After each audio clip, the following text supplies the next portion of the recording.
I can't. I cannot and I will not. Like, Gabby, you one step closer to being the dumbest person on Days of Our Life yet. Like, I thought Eli was slow. Honey, you way beyond slow. Like, you really think you gonna get away, huh? Mm-hmm.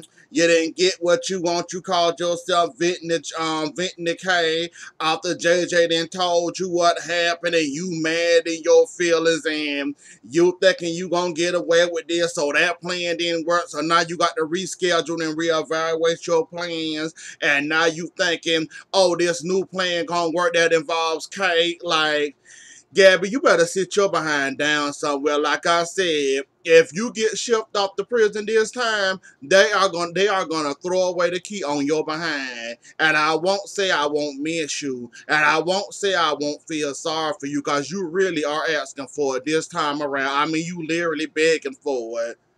You got so much hatred in your heart for Abigail. You went to do all this and more. Now you're talking about setting the girl up for first degree murder. Now, anybody that know Kate know it, that is not how it happened, and that is not how it's gonna go down. Do Kate look like somebody else victim? Kate don't even much say victim on her body. The only victim she was when it came to Stefano and how Stefano was you know how he did her all them times and married her, made fools out of her, everything. Like, she was only a victim when it came to Stefano. Kay is nobody victim, and the fact that you think she gonna be Gabby with a wild Abigail victim, you got another. Gabby, you really need to let go some of that pent up frustration you have over Abigail and her perfect little life, and she always get away with stuff. And I want to take away the same stuff she took away from me, and I want her to pay for what I did, what I caused, and how I ended up in jail. Yeah, it wasn't your fault that the pervert and Abigail and her altar and Gabby with the Y sought you up, but still. You might want to calm the hell down somewhere, Gabby, for you end up telling on your own self. You so mad and you can't see straight. The fact and your reaction and everything else, I can't. Like, I'm just waiting for you one day to let your anger take control over your mouth and you just go ahead and blab about whatever the hell you want to blab about. That's all I'm waiting on. Really, that's all I'm waiting on. I'm waiting for you to start talking one of these days, get in your feelings, go ahead and just blab it out to the wrong person. I think it'll be easier for you that way, cause you in these plans and you want Abigail to play even though the girl was sick and all that. Not the fact that you went running to the Damaris all over again. Like, that wasn't your fault. Like, the blame can go several places. Everybody get a slice of that pizza when it come to how you ended up in prison. I can understand why you mad in your feelings. I can understand that. I get it. I feel your pain.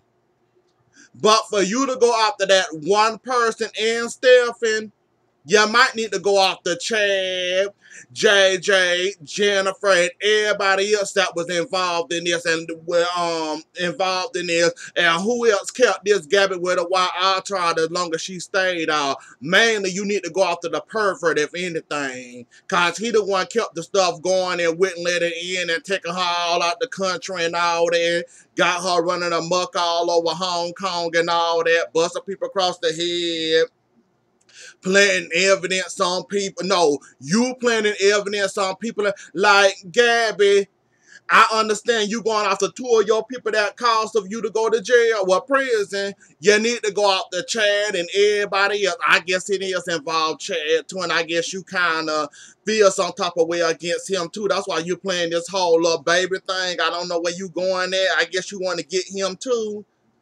Like, hurt him in a certain way too, making him think this Stephen baby, and then you gonna snatch it away from Stephen, and it's gonna, like, Gabby, you need to let it go. And Kate, you a dummy for going along and going along and agreeing to all these plans. Like Gabby said, you can't tell her no. Even if you said this is too much, I can't and I will not do this. You basically ain't got no room to judge her. You really don't. After all the stuff you done to Chad, feeding him inside the information, yeah, doing the chat, feeding, oh, excuse me, feeding Stephen insider information, what's going on in chat live, how he can use this and take advantage of this and try to take, once again, something else from chat. Like, you ain't got no room to talk at all, okay? And if Gabby go down for this, you're going down behind her. Like, y'all just blackmailing each other, really. But I think the person that's in control and winning is Gabby at this point. And Kate, you ain't got no choice but to be her little puppet and go along with this plan. Just like you then ran to the Demara mansion, calling yourself want to have a chat with Abigail, and you trying to set her up for first degree murder. Like, Kate, you need to reevaluate your life, and Gabby got you around a barrel. You can tell her this wrong and that's wrong and doing all this. And I also notice a little thing you like to do around Gabby. Gabby tell you her big plans, her big ideas. You also feed on and egg her on too.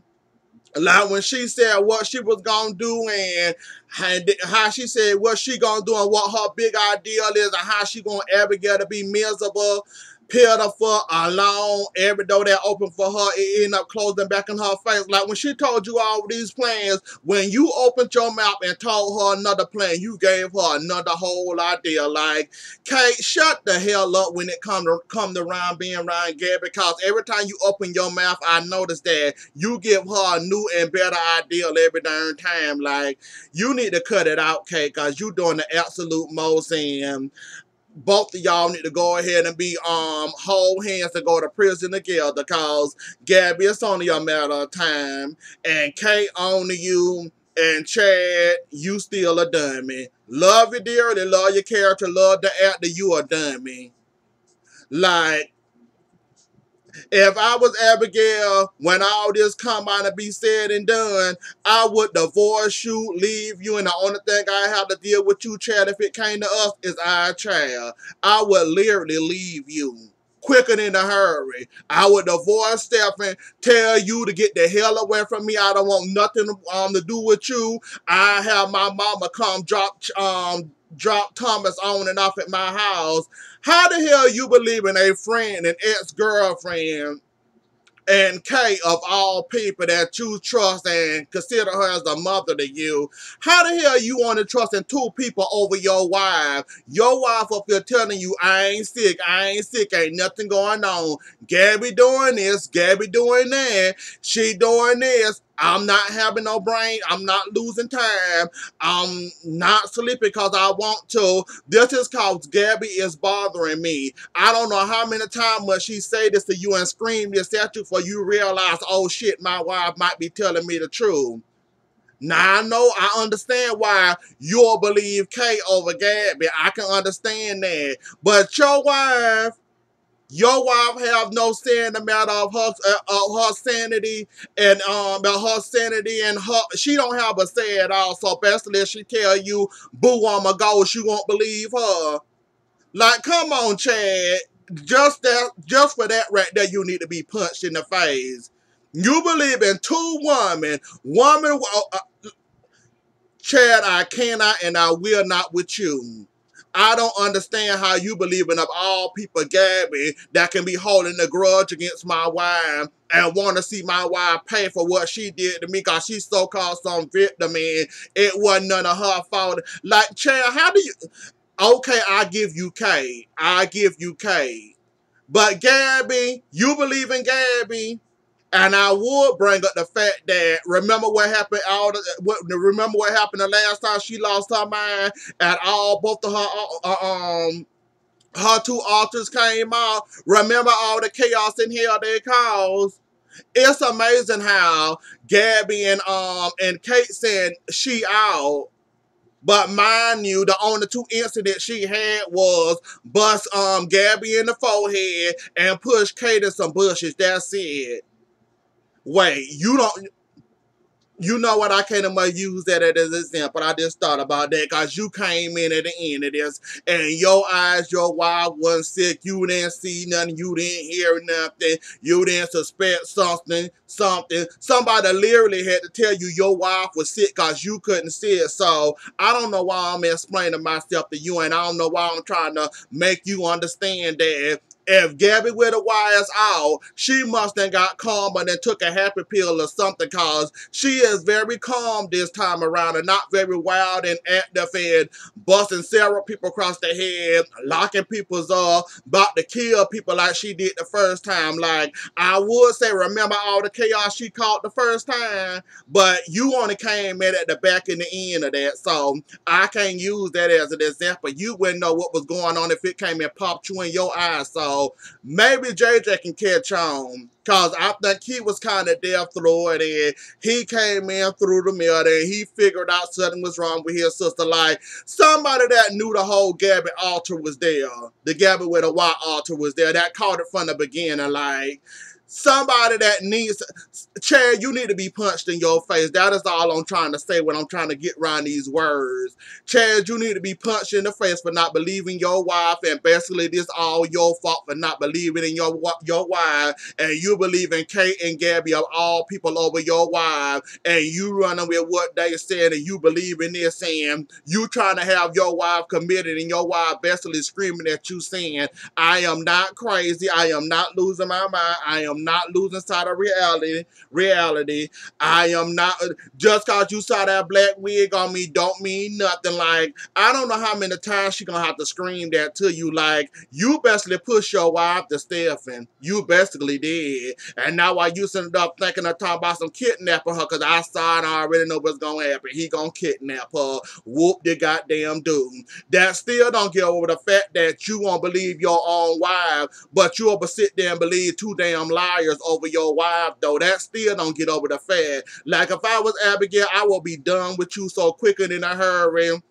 When I proved that I wasn't sick this whole entire time, and I'm trying to tell your behind I'm not sick, and you still up here talking about some having me committed and all this, I'll be done and over with you, and you will understand why. I'm sitting up here telling you ain't nothing wrong with me. You ain't believing me. You think you know what's going on, but you don't really know what's going on. So you basically might as well do your eyes like this and do like you did the first time. Walk around just like this when it came to your wife, cause you ain't even much know your wife was sick the first time around. How the hell would you know she's sick this time around? That's all I want to know for you, Chad. And I think I'm done with you for today. Um. Oh yeah, Kate did bring us some good points about the you don't love Chad. You and Chad didn't have y'all time. Of course, she don't like Abigail anyways, and she don't want her with Chad anyway. So she played on the fact that Gabby, you said you don't love Chad. You don't want, well, you don't love Chad. How in the hell you gonna plan on having him or end up, talking about a relationship with him, taking care of your daughter and all that, since he greater than Ari? How you plan on doing all this, and you calling yourself trying to make Chad fall in love with you all over again, trying to make Abigail jealous? But what if you find love? What if you find love? What you gonna tell if you happen to find a love of your life? Oh, I'm busy running the scheme right now. I can't date you right now because I'm busy with this one, trying to get this one back, get this one wine back. So I'm using him for an example right now, trying to make Abigail jealous. Like, and then when you got to thinking about JJ and y'all little kiss y'all had, you thought about it, realizing ain't no perfect guy gonna come around for me. And oh well, he just gonna have to wait, or whatever that dumb mess you said. Like, good luck, Gabby. Stephen, the pervert, and Abigail. And Abigail, I know you had to do what you had to do, love. I understand how hard it was for you. I understand you love Chad, but it's pretty messed up how he don't believe you at the moment, and how he basically believing two lies over you, and the fact that he actually running with that, and he actually taking their word over yours, and you done screaming to him how many times that ain't nothing wrong with you, but he ain't believing you, and you knocking at the door and he ain't answering, and all that other mess though. But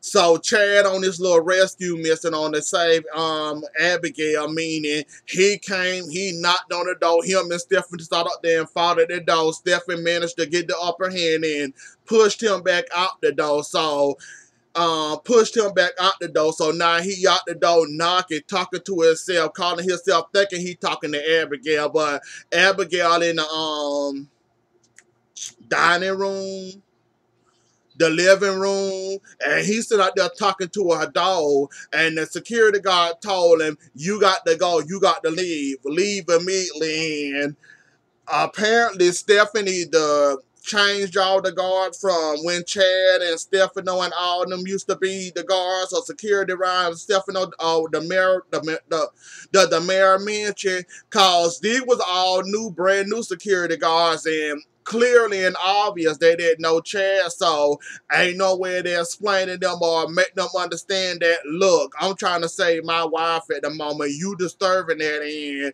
yeah, I'm trying to save my wife, so it wasn't no saving none of that and all that. So he ended up leaving. Abigail got down to business when it came to the pervert.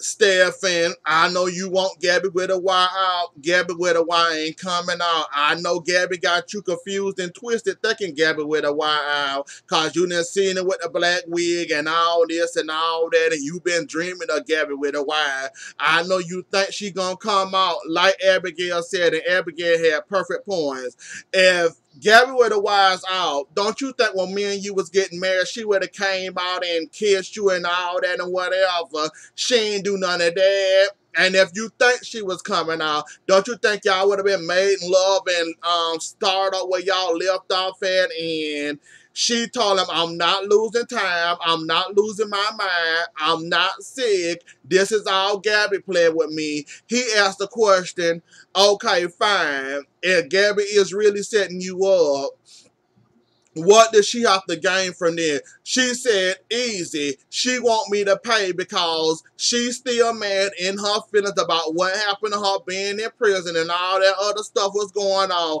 She says she's sorry, but she ain't really sorry, and she's setting me up, basically. And then he went on to say, okay, fine. If that's true then, what if, is that true then? What about the whole baby and the pregnancy and all this and that? And then she said she trying to hurt both of us, meaning she trying to hurt me, and she also trying to get back at you. Then he got to thinking, and Abigail gave him a clue to let him know that remember this and remember this what happened, and he got to thinking and realized, oh shit, you might be right, and she is coming for me. And then he asked the question, okay, if she coming for you, why aren't she coming for me? She said, cause you might have played a part in the Gabby with a Y situation and her going to jail and the testimony and all that though, but what about me? Why she ain't coming for me? And Gabby and Abigail basically explained all this to him and let it know that, yeah, she coming for me and all this, and then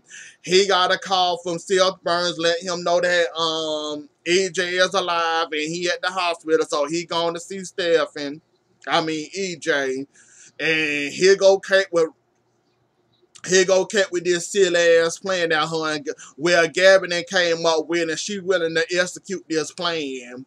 So now the Susan, EJ, Sammy, Will, and Paul. I'm so glad they were so brief when it came to the Will and Paul situation, and I'm glad he out the hospital. I'm glad he can finally go home, and Will signed the release papers, and they basically moving into their new apartment or a house, whatever it is. So Will decided to take him there and let him see out the place. I guess Will had the photos on his phone of the place, and And Will told her, no, it's a surprise. It's a surprise. I can't show you. I'm not going to show you.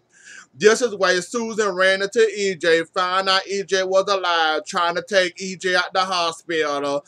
Basically, Sammy came looking for, well, let's go ahead and finish with the Susan calling herself trying to be sneaky. And the fact that she thought she was going to get away with this, and the fact that she ran past Will and Paul, and then she gonna act like Paul and Will didn't see her and she was a ghost or a figment of their imagination. And she turned around and realized, oh, hey, there you go. Hey, how you doing? And I came to see Paul and all this. And they talked, and this whole entire time while this happened, she got EJ in the morgue.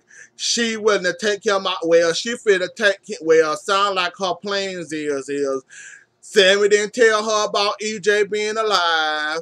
And basically, since you didn't tell me about this, I'm finna now take EJ back to Tennessee and take care of him in his burns and get him back to tip-top shape. And basically, she's taking him back from Sammy. And this was a whole shuffle. And it ended at the end with her holding a knife on him.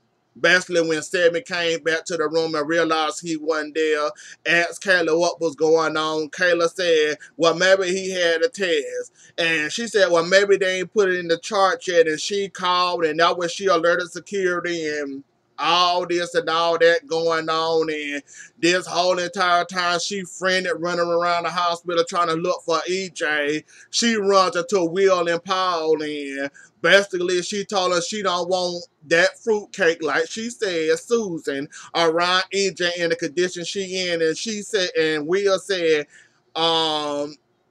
I hate to brush your bubble though, but she at the hospital right now, and she was acting kind of strange and act like we didn't see her or whatever though. But yeah, she at the hospital right now, and she at the hospital right now. She was acting kind of strange, and something was going on, and that's when they put their heads together and put two and two together and realized that she might be in the morgue, got EJ hidden in the morgue, and that when she running behind him, and Sammy wanted to call the police, and that wouldn't work, and no, Will stopped her for calling the police, and Paul also backed her up, telling her that, yeah, don't call the police, because that's only going to make stuff more bad. And you know, when she desperate, it's going to be a whole lot of BS, and we don't want to get into that, and we don't want nothing to happen to EJ, because you know when she in a hot moment in the corner,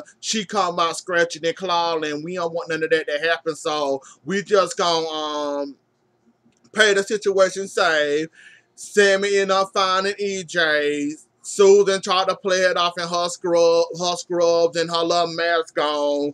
Sammy knew right away it was her, and they sat there and argued for a few minutes. Sammy apologized and said she was sorry, and Sammy tried to reason with Crazy. Crazy wasn't listening, and all of a sudden that I'm sorry turned into you not taking EJ, I'm taking EJ, no you ain't taking EJ, I'm taking EJ, and then Sammy got the upper hand, and here goes Susan with the surgical knife, told her, you hold it right there, Missy, you ain't going nowhere, and that's basically what all happened today, y'all. So anyways, that was the episode. Don't forget to like, share, comment, and subscribe. I'll see y'all later. The episode will be down there in the bottom. And I'll see y'all later. Bye.